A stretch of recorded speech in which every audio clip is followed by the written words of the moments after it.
जब यीशु ये बातें कह चुका तो ऐसा हुआ कि भीड़ उसके उपदेश से चकित हुई, क्योंकि वह उनके शास्त्रियों के समान नहीं परंतु अधिकारियों के समान उन्हें उपदेश देता था। Praise the Lord.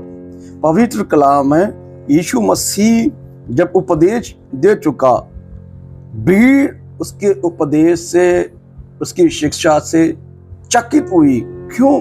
क्योंकि यीशु प्रभु ऐसा बोलता था कि जैसे उन्हें अधिकार है, अधिकारियों के समान बातें करता था, ना कि एक कामे की तरह, वर्कर की तरह। जैसे वर्कर आगे जाकर काम करता है, वर्कर की तरह काम करेगा। एक कामा जैसे होता है, ड्यूटी जिसकी होती है, जिसका नौकर होता है, नौकरों की तरह बात करेगा। उसके पास कितना भी बड़ा अधिकार हो, लेकिन वो नौकरों की तरह बात करेगा, कभी भी मालिकों की तरह बात नहीं करेगा। प्रभु यीशु मसीह मालिकों की तरह बात कर रहा था, ना कि उनसे ऐसी बातें कर रहा था कि वह कि एक नौकर है, वो अधिकारी था। यीशु मसीह अधिकारियों के समान बातें कर रहा था, ना कि एक वर्कर की तरह, एक कामे की तरह। वो चकित हुए, इसके ऊपर पढ़ते हैं, यीशु मसीह ने कहा कि वह मनुष्य जो मुझ पर ईमान करता है, भरोसा करता है, एक रेत और एक चट्टान पर बने हुए घर के समान है। चट्टान पर घर वह इंसान बनाता है जो मुझ में दृढ़ होता रहता, और रेत पर घर वह इंसान बनाता है, भालू पर, जो मुझ पर ईमान तो रखता लेकिन गिर जाता है। आज बहुत से लोग यीशु पर ईमान तो लाते हैं, लेकिन वही कि हमें आशीषें चाहिए, हमें हमारा छुटकारा हो जाए, हमारा भला हो जाए, हम पर ऐसा हो जाए, हम पर दया हो जाए, विदेश का वीजा लग जाए, वगैरह वगैरह। दुनिया भर की सब आशीषें। रेत पर, भालू पर घर बनाने वाले ऐसे लोग हैं, लेकिन चट्टान पर घर बनाने वाले वह लोग होते हैं जो यीशु को उद्धार करता, सिर्फ उद्धार करता नहीं, दुनिया का रचने वाला, और उन पर प्रगट हो जाता है। उनका घर चट्टान पर है।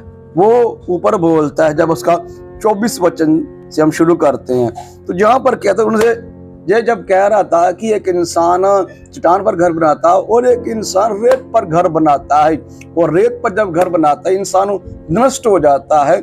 जब मेरे कारण दुख आता, तकलीफ आती है, मतलब जैसे अभी देखे, क्या उसको क्या प्रॉब्लम थी, क्या नाम उसका, नाम भी पता नहीं, ज्योति शर्मा, क्या तकलीफ है? शैतान ने ऐसे लोग समाज में रखे हुए हैं, उसे क्या तकलीफ है?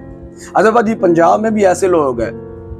देखिए प्रियो, मैं आपसे स्पष्ट ये बात कह देना चाहता हूँ, जहां जहां पर यीशु मसीह के नाम का विरोध किया गया, वहां पर वो तो कुछ जो चलता नहीं, वो अत्याचार सहने वाले लोग हैं। यीशु ने कहा है, दूसरा गाल भी आगे कर दो, सताने वाले के लिए दुआ करो। हम दुआ करते हैं, सहते हैं, अन्याय सहते हैं, लेकिन जब अन्याय सहते हैं तो परमेश्वर पे कुदरती आफतों द्वारा, उत्तरकाशी ढाबली ਵਿੱਚ ਬੱਦਲ ਫਟਣ ਤੋਂ ਬਾਅਦ ਧਮਾਕੇ ਵਿੱਚ ਮਾਰੇ ਗਏ ਲੋਕਾਂ ਦਾ ਲਾਈਵ ਵੀਡੀਓ ਦੇਖੋ ਜੀ। ਆ ਦੇਖੋ।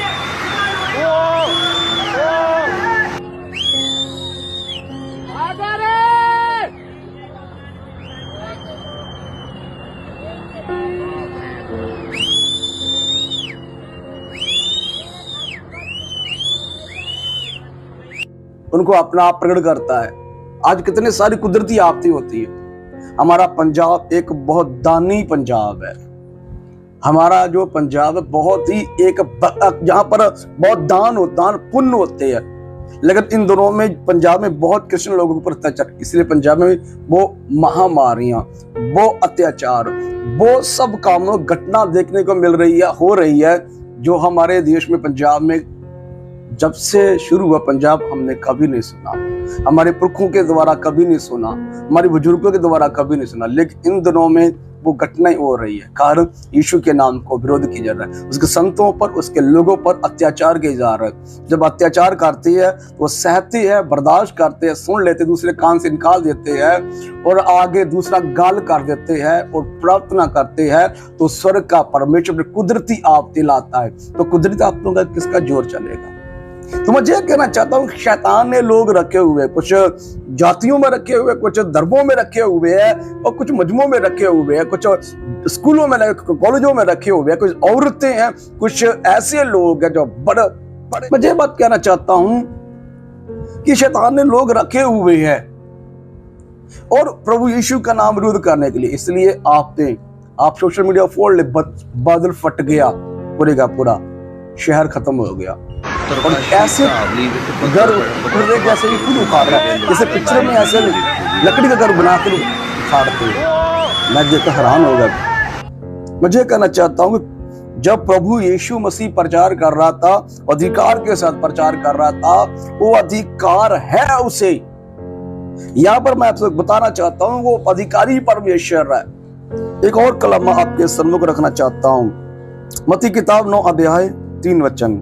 और देखें, कई शास्त्रियों ने सोचा कि वह तो परमेश्वर की निंदा करता है। यीशु ने के मन की बातें मालूम करके कहा कि तुम लोग अपने अपने मन में बुरा विचार क्यों कर रहे हो?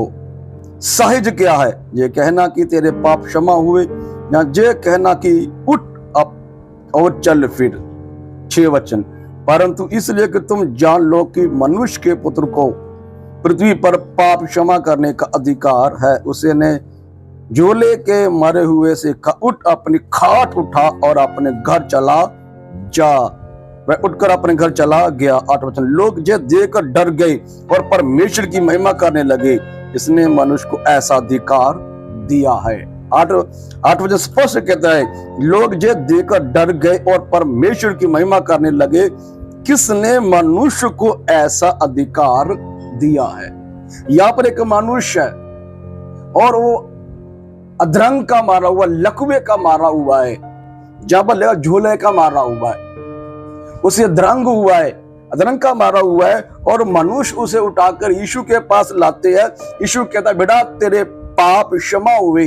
तो वहां कुछ धर्मी लोग, सियाने लोग, ग्रंथी लोग बैठे हुए थे और कहते हैं कि किसने इसको अधिकार दिया कि मनुष्यों के पाप माफ करे? परमेश्वर के अलावा तो कोई पाप माफ कर सकता ही नहीं है। तो मालिक का वचन है, प्रभु ने उनके मन की बातें जानकर कहा है, कौन सी बात कहना आसान है? पाप क्षमा करना आसान है, जहां मनुष्य को चंगा करना। देखिए, चंगे तो सब कर सकते हैं, धागा तबीतों के द्वारा भी चंगे हो रहे, दवाइयों के द्वारा भी चंगे हो रहे हैं, और भी बहुत सारे जुगाड़ है। अभी तो बहुत आसान है ना, धागा बांध लें, टूना कर दें, है ना, जब कोई बहुत सी ऐसी इलाज है। लेकिन कठिन काम है पापों को माफ करना, है ना। पापों को माफ करना कठिन है, तो खुदाबंद कहता है कौन सा काम सरल है? चंगा करना, जहां पापों को क्षमा करना। तो आगे लिखा गया है, उनकी आंखों के सामने कहता है कि अपना बिस्तर उठा, अपने घर को चला जा। वो हाथों का, टांगों का और ये बाहों का, टांगों का मरा हुआ, मतलब शरीर उसका मरा हुआ था अधरंग के कारण। यीशु कहता अपना बिस्तर उठा और चला जा। आगे कहता है अपने घर चला गया। 7 वचन। 8 वचन कहता है, देखकर लोग डर गए। क्यों डर गए? कहते हैं कि ऐसा अधिकार किसने दिया है मनुष्य को? वो मनुष्य बनकर आया, वो मनुष्य बनकर आया, वो अपने आप को बदल कर आया। वचन देहधारी हुआ, आपकी स्क्रीन पर वचन है, देहधारी हुआ, कलाम देहधारी हुआ। वचन था, आदि में वचन था, वचन परमेश्वर के साथ था, वचन ही परमेश्वर था। वचन बनकर आया, देहधारी होकर आया। अभी वचन ही है, परमेश्वर यीशु मसीह बनकर आया। एक और कलाम देख, मत्ती किताब 13 अध्याय 54। और अपने देश में आकरून की सभा में उन्हें ऐसा उपदेश देने लगा कि वो चकित होकर कहने लगे कि इसको जे ज्ञान और सामर्थ्य के काम कहां से मिले। वो अपने देश आकर बोलने लगा। क्या बोलने लगा? परिमान करो, स्वर्ग का राज्य निकट आ गया है। मैं वचन हूं जो देहधारी हुआ, मतलब कि उद्धार के प्रति बोलने लगा कि उद्धार करता मैं हूं।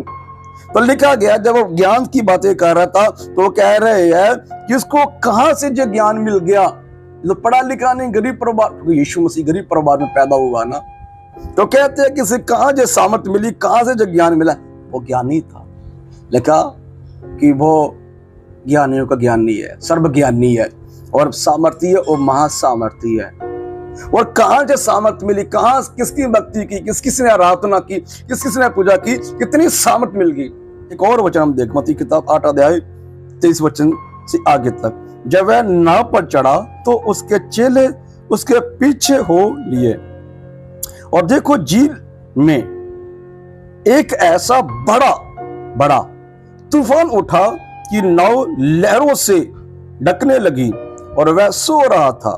तब चेलों ने पास आकर उसे जगाया और कहा, हे प्रभु हमें बचा, हम नष्ट हुए जाते हैं। 26 वचन, उसने उनसे कहा, हे अल्पविश्वासियों, क्यों डरते हो? तब उसने उठकर आंधी और पानी को डांटा और सब शांत हो गया। 27 वचन, और वो अचंभा करके कहने लगे, ये कैसा मनुष्य है कि आंधी और पानी भी इसकी आज्ञा मानता है। प्राइज कार्ड, आज्ञा मानता, पानी भी और लहरें भी, आंधी भी, तूफान भी इसकी आज्ञा मानता है। वह यीशु है जो पानी के ऊपर भी चला। मैं ये बात कहना चाहता, हम सीख रहे हैं प्रभु के कलाम से, यीशु मसीह अधिकार के साथ बात कर रहा था, ना कि कामों की तरह, वर्कर की तरह। उसके अधिकार है, वो अपने आप को बदल कर आया था अपनी सृष्टि पर, इसको उसने रचा है। दूसरा वचन कहता है, प्रभु के पवित्र कलाम में हम देख रहे हैं, महान वचन कहता है कि यीशु मसीह को किसने ये ज्ञान दिया, ये सामर्थ्य काम कैसे, किसने दिए से कैसे होने लगे। वो परेशान हो गए ये काम को देखकर, और एक अधरंगी को चंगा किया। कहता कौन सा काम करना अच्छा है, पापों को क्षमा करना अच्छा है या चंगा कर देना? कौन सा काम अच्छा है, मतलब कौन सा काम सरल है, सौखा है, सौखा पंजाबी का शब्द, कि कौन सा काम है जो कर देना आसान है। चंगा कर देना बिल्कुल नॉर्मल है, कोई भी देसी दवाई खा लें, है ना, देसी दवाई अंग्रेजी खा लें, या कुछ और भी बहुत से जुगाड़ है, फंडा कर दे, अपनी बीमारी किसी और को दे दो, लगाते भी बांध लो, किसी सियाने के पास चले जाओ, बहुत से तरीके हैं। लेकिन पापों को क्षमा करने का अधिकार यीशु के पास। पापों के लिए ना धागा बांधा जाएगा, ना किसी और के ऊपर पाप फेंके जाएंगे, ना किसी और को हमारे पाप लगेंगे, ना ही दवाई के द्वारा हमारे पाप मिटेंगे, ना ही देसी दवाई खाने से, अंग्रेजी दवाई खाने से हमारे पाप मिटेंगे, हटेंगे। सिर्फ यीशु हटा सकता है, पापों को मिटा सकता है, और चंगे हो जाएंगे, शांति पाएंगे, आनंद पाएंगे, अपने आप को पाक पवित्र और अपने आप को एक ब्लेसिंग मनुष्य महसूस होगा और अपने आप पर गर्व होगा। यीशु का वचन कहता है कि मैं पापों को क्षमा करता हूं, और आगे लिखा हुआ 8 वचन में कि परमेश्वर की महिमा हुई और मनुष्य को किसने ऐसा अधिकार दिया, क्योंकि वह खुद ही मनुष्य बनकर आया था। और आगे फिर कहता है कि चेले उसके साथ वो लिए और जाकर सो रहेगा नाव में, और बड़ी लहरें उठी, बड़ी, और जो नाव है इधर उधर डोलने लगी। चेले बहुत जुगाड़ लगाए चेलों ने उस समय की जो नाव थी, लेकिन नहीं ठीक हुआ। लास्ट में खुदाबंद के पास जाते, खुदाबंद बचा बचा, हम नष्ट हो जाते। कहता है कि हे विश्वासियों, आप विश्वासियों क्यों डरते हो? आगे लिखा उसने पानी को आज्ञा दी, आसमान को आज्ञा दी, और लहरों को, तूफान को आज्ञा दी, थम गए, आज्ञा मान गए। कहते किसने इसे ये अधिकार दिया? वही अधिकारी था, पानी भेजने वाला, पानी को रोकने वाला, पानी को फैलाने वाला। प्रियो, मैं ये बात कहना चाहता हूं, उसने पानी को आज्ञा दी, पानी थम गया। आसमान को आज्ञा दी कि आसमान से पानी ना गिरे, तूफान ना आए, तूफान रुक गया, क्योंकि वो अधिकारी है, वो आज्ञा देने वाला है। चेले डर गए क्योंकि वो अधिकार से कह रहा है, मेरा प्रभु अधिकारी है, मेरा खुदावंद यीशु उसी पानी का, उसी लहरों का बनाने वाला है, इसलिए वो आज्ञा मानते हैं उसकी। तो आकाशित इन बातों के द्वारा में और आप सोचिए, विचार करिए, मन फिराइए।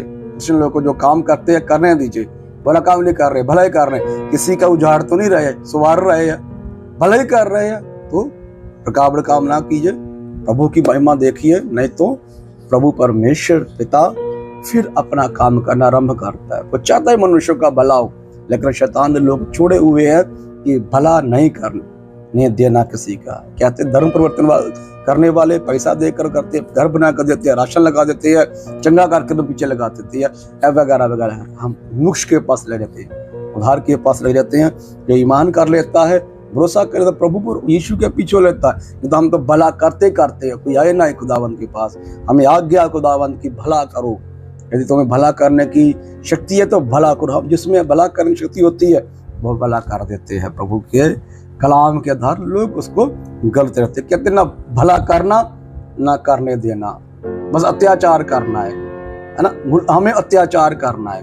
अत्याचार वो करते हैं, क्रिश्चियन लोग भला करते हैं, भला करने का विचार करते तो उन्हें मारते पीटते हैं और उल्टी सीधी बातों का इल्जाम लगाते हैं। विचार कीजिए, बदल जाइए। God bless you. जय मसीह की।